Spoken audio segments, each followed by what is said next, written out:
Chairs No Waiting, episode number 572, Two Chairs Meetup 2020.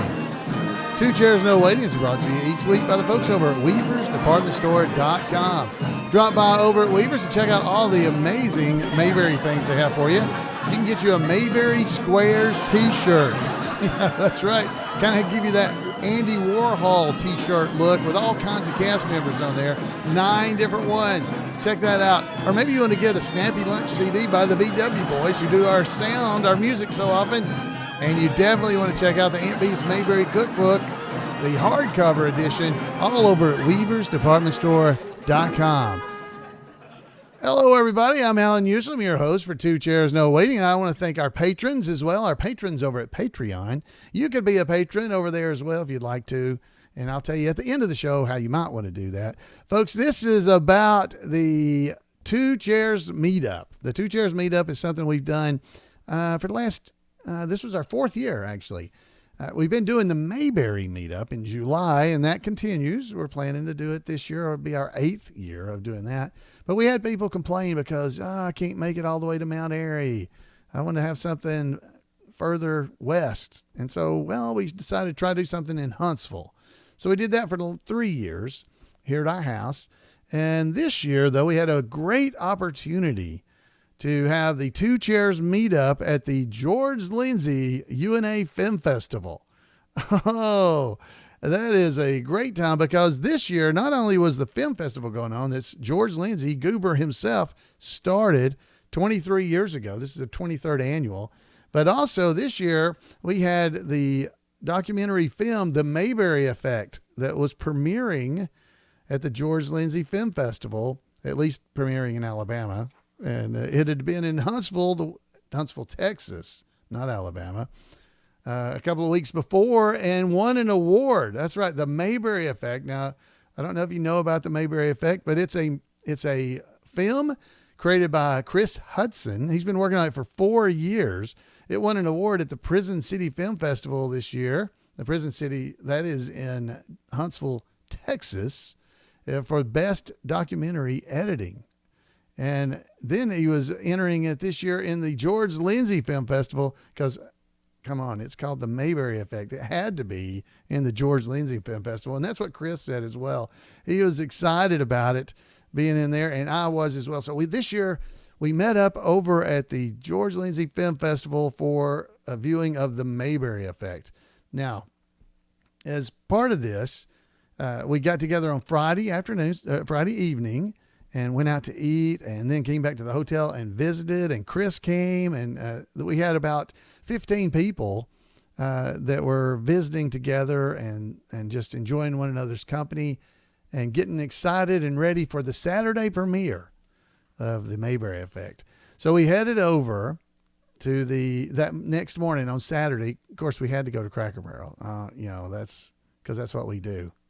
I had to go over to Cracker Barrel and eat for breakfast. And of course that was good. And then we headed over to the George Lindsey Collection. Now the George Lindsey Collection is at the UNA Library. And it's not always open because it's in the archives of the UNA Library, but we arranged to be able to have it open for that morning at 10 o'clock. And we headed over and just viewed some of the collection and items that George Lindsey donated to the film festival, or to the UNA, not really the film festival, but it was all related because George went to UNA. He was there when it was Florence Teachers College.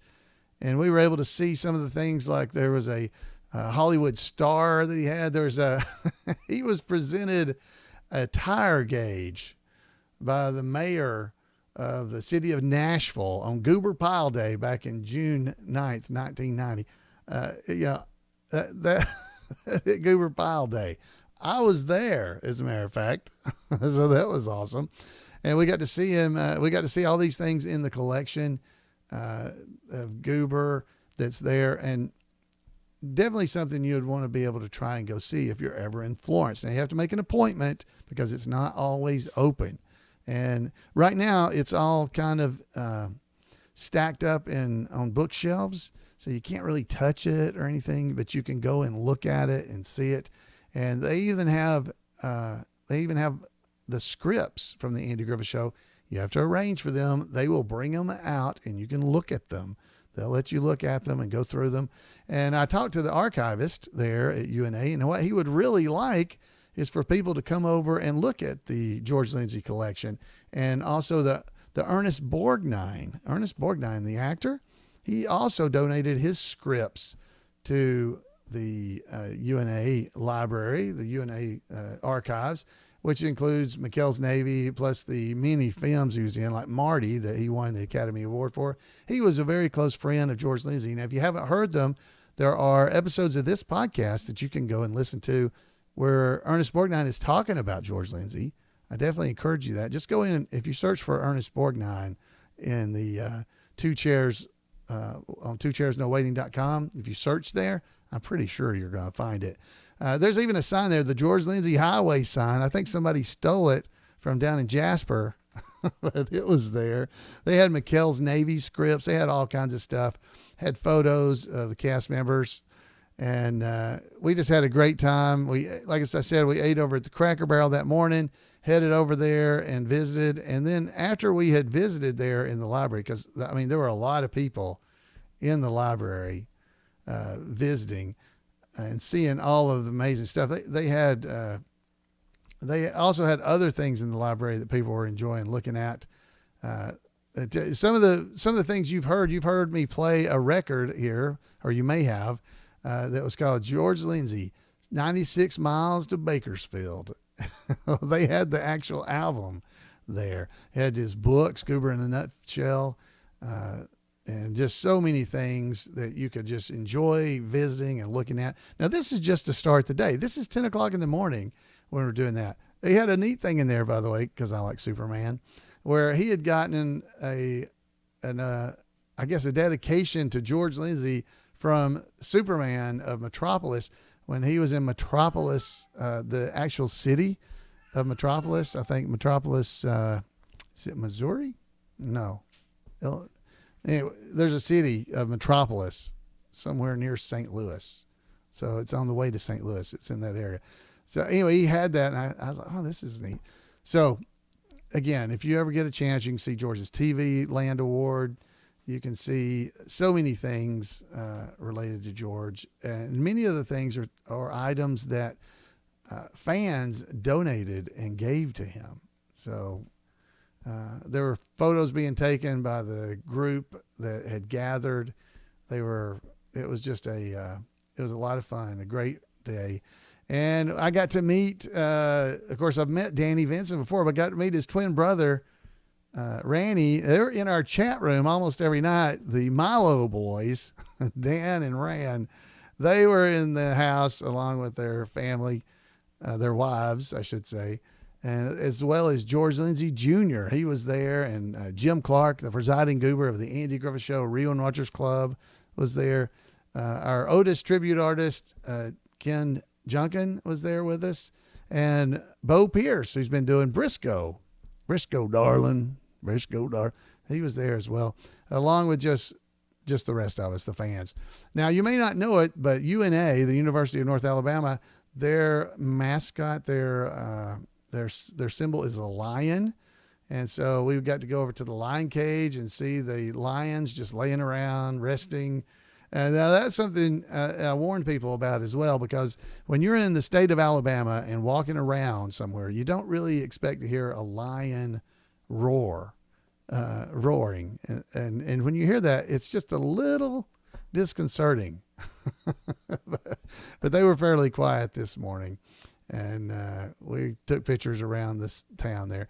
Now, this was all before even lunch. So we had some lunch, and everybody headed back over at 2:30 back to UNA to go to the premiere, the showing of Chris Hudson's film, The Mayberry Effect.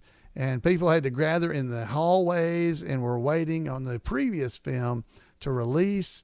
And people were everywhere, piled up out there. There was only 100 seats in the theater, and everybody's worried about, can I get a seat? Can I get a seat? There were that many people there that we were really worried that we weren't going to get in and be able to watch the film that we'd come for. And I had some pictures And if you see the pictures, there's probably 90% full. So that means there was about 90 people there. And following, they showed the film. It was absolutely amazing. I enjoyed it a lot. Of course, I was in it, so maybe I'm biased. But we were able to watch the film that Chris has created, and I am so looking forward to all of you being able to see this. I think it's really going to help share that Mayberry spirit with so many people that we try to do here on the podcast. And Chris did an absolutely amazing job.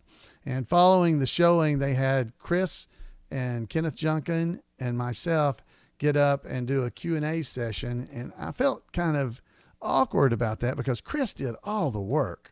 Chris Hudson did so much work on this movie. He's been working on it for 4 years that I hated to be up there when it should have just been Chris getting to answer questions about the amazing work that he had done on this film.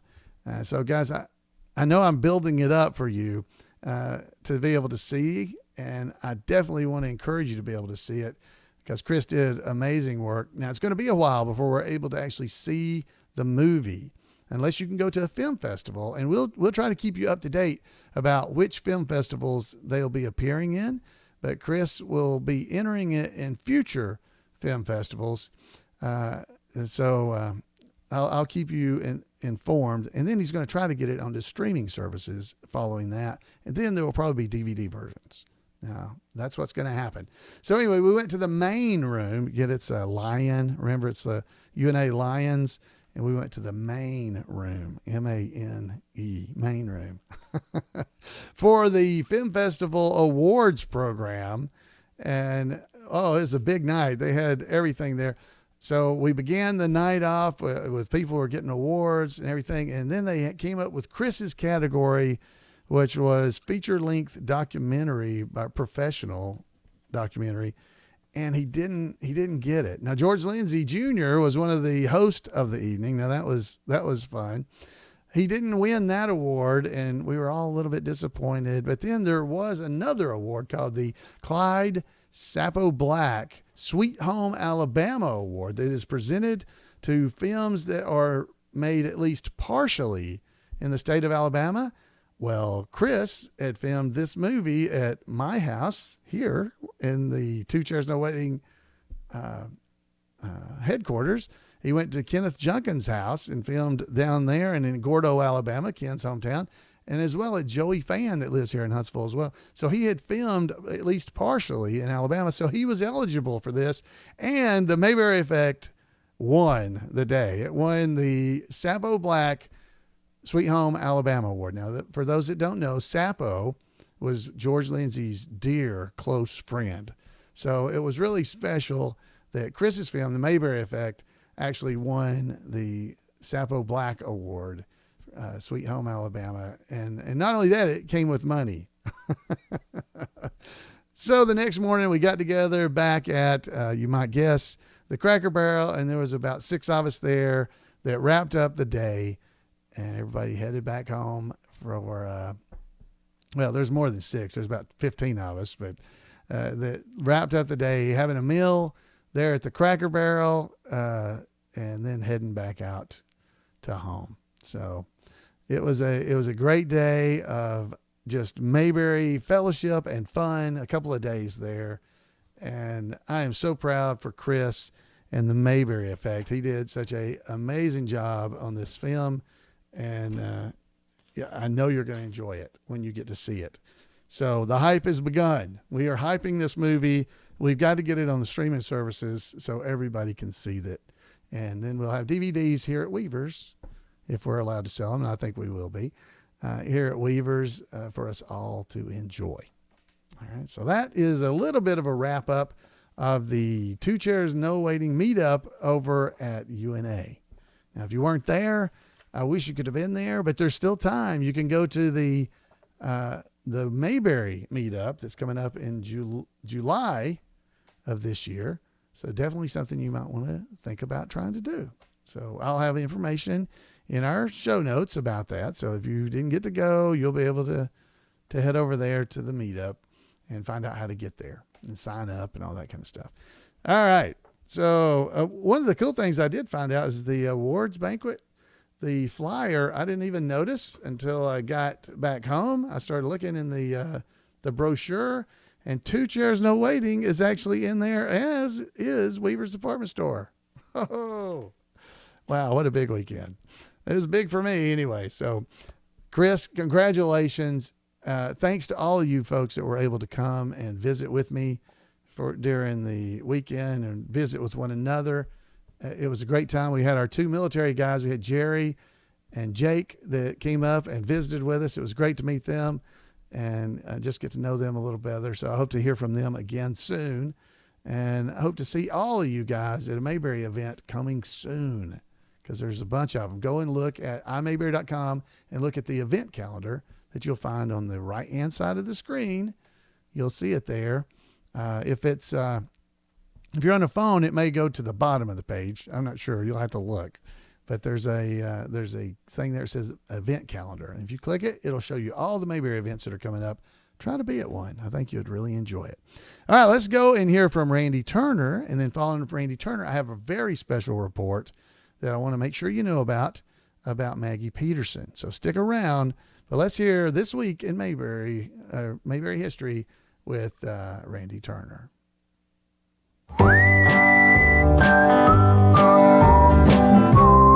Welcome to This Week in Mayberry History, a report by special correspondent Randy Turner of the Gomer and Cooper Pyle Comic Book Literary Guild of the Mayberry Historical Society.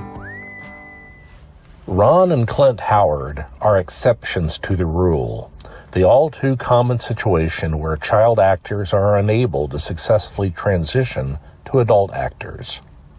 While Ronnie Howard did not do so, child actors often play below their actual chronological age, since a year or two of actual age can add just a little bit of extra maturity to make it easier to work with a child.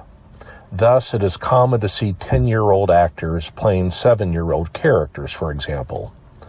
Likewise, if an actor does manage to keep working through his or her teens, they are at a disadvantage before they reach the age of majority, since an 18-year-old actor can play a 15-year-old character without the TV or film producers needing to be concerned about child labor laws. And of course, some child actors are only doing so as a result of their stage parents experiencing their success vicariously.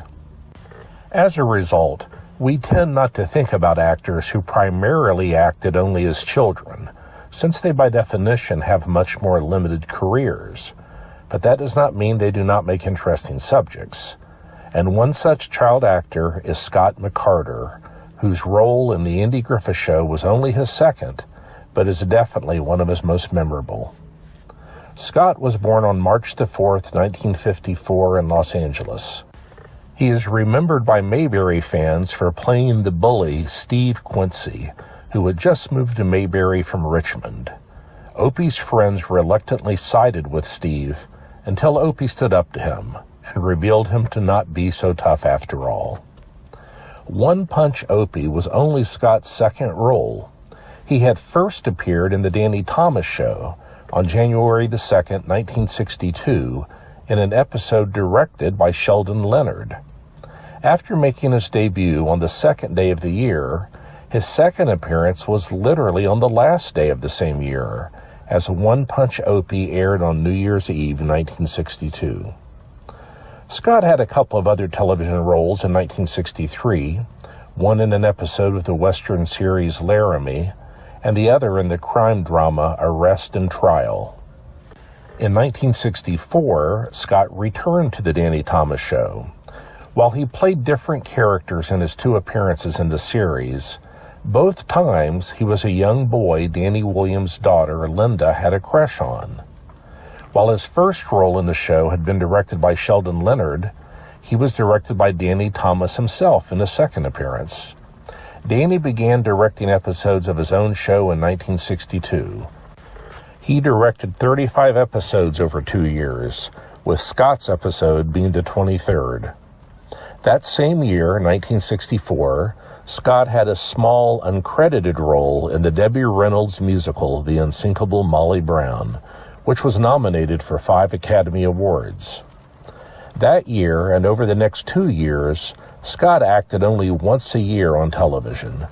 In 1964, he appeared in The Munsters, in 1965 in The Patty Duke Show, and in 1966 in the Western series Laredo. By that last performance, Scott was now 12 years old and hitting puberty, a transition that ends many child actors' careers. And indeed, Scott did not reappear on the screen until he was 16 years old. Likely in an attempt to appear older, Scott was now billed as Scott G. McCartor in an episode of Adam 12. The pretentious use of the middle initial only lasted for that one appearance. He was back to just Scott McCartor when he played bit parts in 2 1971 episodes of The Partridge Family.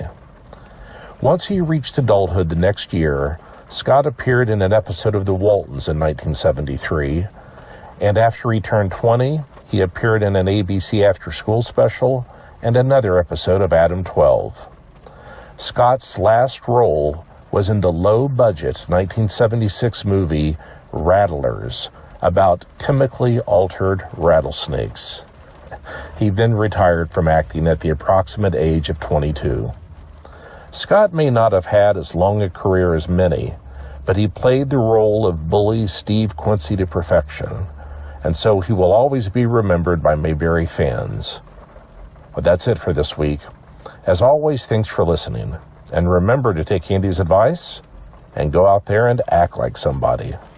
Thank you once again, Randy. If you want to make sure you don't miss out on any of the amazing things Randy has going on the internet, send him an email at turnersgrade@gmail.com, turnersgrade@gmail.com, and you can find out about the ambassador program and his books and his stuff. He's got just stuff going all over the place. Don't miss out on the fun for Randy's stuff.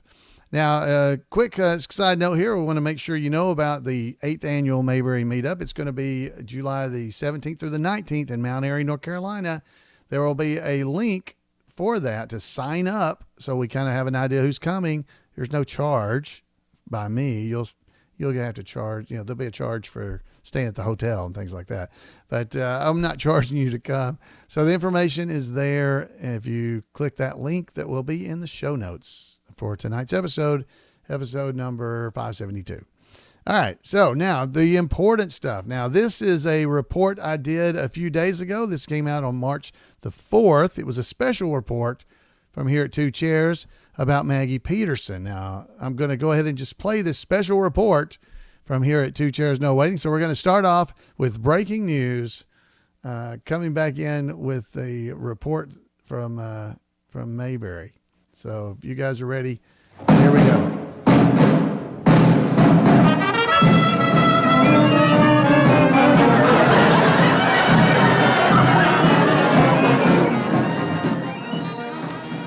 Hello, everybody. This is Alan Newsom coming to you with a special report here at the Two Chairs No Waiting headquarters.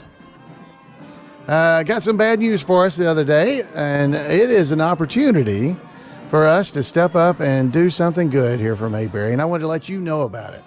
So I have some sad news to share with you, and that you may not have heard about, or you may have seen on the internet and you didn't believe it was true, but I've confirmed that it's true, and it's a chance for us to actually do something for somebody who's meant a lot to us over the years, you and me, fans of the Andy Griffith Show. And I'm talking about Maggie Peterson. Now, Maggie Peterson, we all know as Charlene Darling on the Andy Griffith Show. She loved her time on the Andy Griffith Show and always has made so many friends and fans related to that, being on the Andy Griffith Show.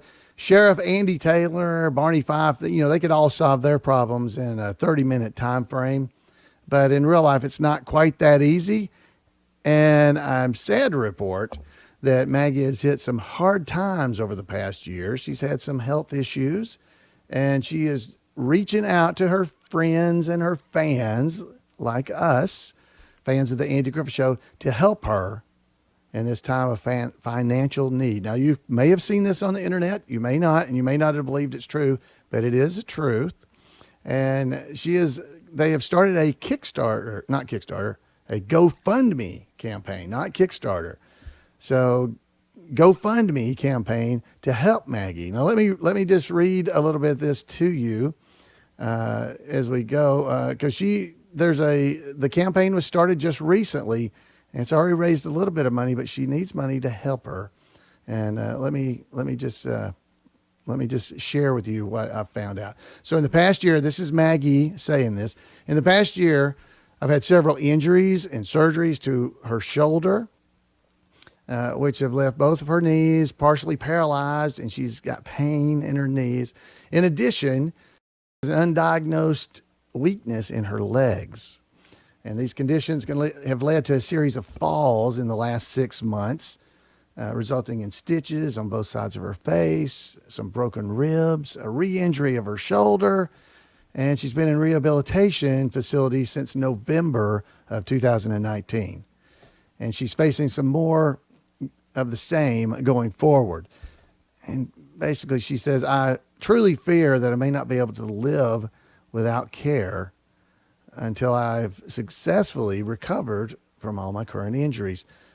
She says, my dear husband, Gus, has Alzheimer's, and I was his caregiver. Ironically, now I also need care. My insurance does not cover this. My finances cannot begin to cover it. Residuals, you ask about residuals from the Andy Griffith Show. The Andy Griffith Show ended in the late 60s before residuals became what they are now. There were some nominal ones in the beginning, but I have not received any residuals from the Andy Griffith Show for 50 years. I hope to get back on my feet soon, so to speak, but I will need a lot of rehabilitation and care. Currently, I'm unable to meet financial needs of my rehabilitation and the 24/7 in-home care requirements that I require.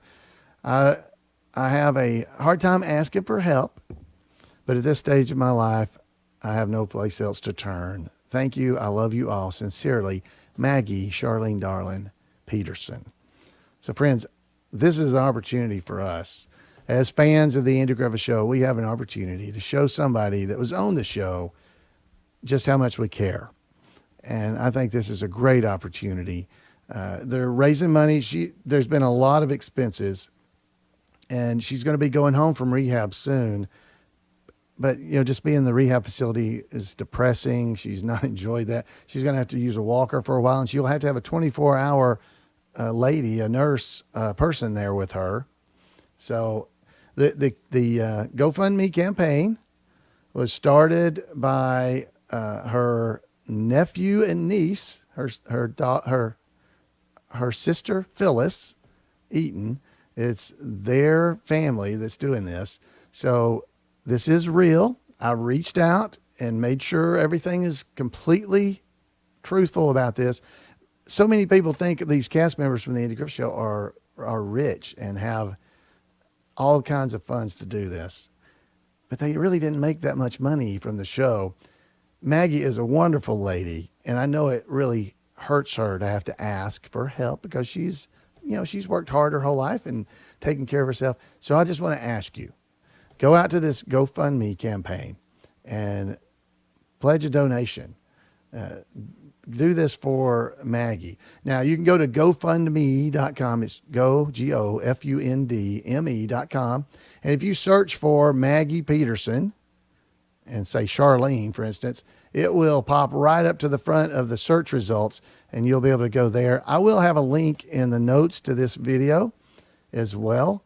And if you're watching the video, it's at the top of the video there as well, the actual URL. So if you write it down, you can do that. You can't click it. This is not clickable, but you can go there. And it will be in the notes. I'll put it in the notes so that you'll be able to click and go directly to help her. If you can, go in there and just donate, I don't know, $1, $5, $10, whatever you can do. I think it would help.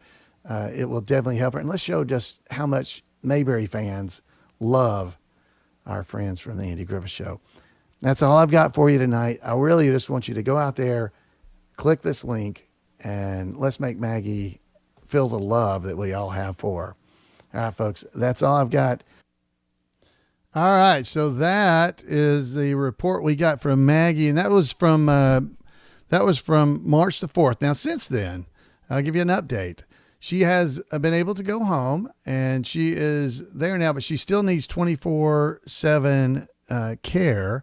So she needs that until she can get back on her feet completely. Plus, she's assisting with her husband, as we said there. So I definitely want to encourage you to still go over to the GoFundMe campaign and give her support. They've raised, as of right this moment, which it's currently the 9th of March, they've raised about almost $18,000, $17,827 is how much has been raised. Their goal is about $50,000 to cover all the expenses, because there's been a lot of medical bills. As it said, she's been in the hospital for quite a while. So that said, please go over there and do that. Another thing you can do, if you would like, is send her a card. Now, the way you're going to do this, so that we don't have to give out Maggie's actual home address and all that stuff, Weaver's Department Store is definitely offered to send the cards for you. So if you'll send a card to Weaver's, that's Weaver's Department Store. It's at 4800 Whitesburg Drive, Suite 30-236, Huntsville, Alabama, 35802. Now, I know you didn't get that. If you go to weaversdepartmentstore.com and go to the bottom of the page, you'll be able to see that exact information. Okay. So you don't feel like you had to do that. If you head over to Weaver's, to the website, weaversdepartmentstore.com, scroll way down to the bottom. It tells you right at the bottom, the address, the mailing address. So go down that direction to the bottom. In the middle there, you'll see it. And you can send a card to Maggie from that location. We'll be checking the mail every few days. I know that tomorrow, which would be Tuesday, when you're actually going to get this podcast, by the way, we'll be checking it. So we'll check it every few days and send the cards in bunches as we get them. Bunches, because I'm assuming we'll get several cards coming in. So it's Weaver's Department Store, 4800 Whitesburg Drive, Suite 30-236, Huntsville, Alabama, 35802. This is a podcast or a video, whichever you're watching. You can pause it, rewind, and listen again. Or just head over to weaversdepartmentstore.com and scroll to the bottom. Send your cards and encouragement. And please, if you're able, I'm not asking you to do this if you're not. If you're able, consider donating a little bit of money to Maggie to help out. Oh my goodness, how many Mayberry fans are there? If everybody gave a few dollars, 5, 10, 15, 25, if anybody just gave some, I believe, just think how much love we could show to her. I just think this is a good thing. Now, I feel like here lately I've been encouraging you to donate to all kinds of things. But this is definitely something you should do, I won't say you should do. I think this is a good opportunity for us all to just show somebody how much we care about them. I think it would be extremely helpful to her. Now, all that said, she sent a thank you note already to fans. It's very short, so let me take you over to that so you can hear it. This is it right here. It's a thank you. This is Maggie. I want to thank everyone so much for helping me with my GoFundMe page. God bless. So that's it. But thank you. That's a thank you from Maggie. And so she, as I said, she got to go home a few days ago. Let me see if it tells when. But there was an update telling that she got to go home. Oh, here it is. It says, "Dear family and friends of Maggie, we want to let you know about her situation. So after 80 days at the hospital and a lot of hard work and rehabilitation, Maggie is being discharged." And this was on March 6th. She got to go home. Unfortunately, she is not healed and will require 24/7 in-home care until she can take care of herself. She will be receiving in-home physical therapy. Thank you for your generous donations that make this possible, and we thank you very much. She's been very touched, and she had sent that that short video thanking us for that. So anyway, we'll try to keep you up to date on how this is going. And over the next couple of weeks, I'm going to see, I have some interviews I've done with Maggie that I believe I can use for the podcast, and we can tie all this together and encourage more assistant. All right, that is all I have for you this evening. I'm sure there was more I was going to talk about, but that should be plenty. Hopefully you've not gotten tired of hearing my voice already. I would love to hear from you, though. If you'll give me a call at 888-684-8415 and let me know what you thought. If you went to the Two Chairs Meetup, call in and let us hear what you thought. We've already gotten a couple of emails I've seen commenting about it. I'd love to hear from you. Again, 888-684-8415, and let me hear from you. Maybe you want to talk about what Randy talked about. That was great, too. Or if you got something, sweet words to say about Maggie, I'm sure we can get those to her as well. But definitely consider sending her a card. Folks, thank you so much for being here. Thank you in particular. And we'll see you next time right here on Two Chairs No Waiting.